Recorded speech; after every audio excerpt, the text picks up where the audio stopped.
മണ്ണാർക്കാട് നബീസ വധക്കേസിൽ പ്രതികൾക്ക് ജീവപര്യന്തം ശിക്ഷ. അരുൺ അമൃതനാഥ് വിവരങ്ങൾ നൽകും.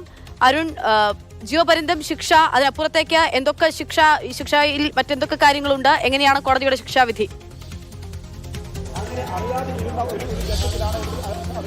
അക്ഷയ, സുപ്രധാനമായ വിധിയാണ് പുറത്തു വന്നിരിക്കുന്നത്. നബീസ വധക്കേസ് 2016 നടന്ന സംഭവം. അതിൽ 9 വർഷങ്ങൾക്കിപ്പുറം 1 വർഷം നീണ്ട വിചാരണയ്ക്കിപ്പുറമാണ് കോടതി വിധി പറഞ്ഞിരിക്കുന്നത്.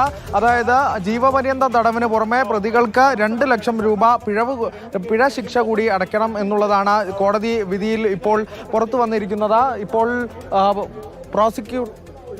പ്രോസിക്യൂഷന്റെ പ്രതികരണം നമ്മൾ പ്രതീക്ഷിക്കുന്നുണ്ട്.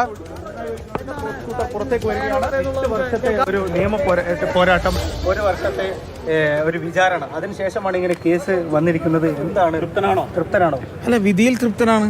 കാരണം ഇത് ഒരു ഡയറക്റ്റ് എവിഡൻസ് ഇല്ലാതെ സാഹചര്യ തെളിവുകൾ മാത്രം നിരത്തിക്കൊണ്ടാണ് ഈ കേസ് മുന്നോട്ട് പോയത്. ഇതിൽ കണ്ട ദൃക്സാക്ഷികൾ ആരുമില്ല. ഇതിൽ നമുക്ക് പ്രധാനപ്പെട്ടതായി പറയാനുള്ളത്, മനുഷ്യർ ചിലപ്പോൾ നുണ പറഞ്ഞേക്കാം, പക്ഷെ ശാസ്ത്രം നുണ പറയില്ല. സയൻസ് വിൽ നെവർ സ്പീക്ക് ലൈ എന്നാണ്. ഇതിൽ പ്രധാനമായും പ്രോസിക്യൂഷനെ സഹായിച്ചത് ശാസ്ത്രീയ തെളിവുകളാണ്.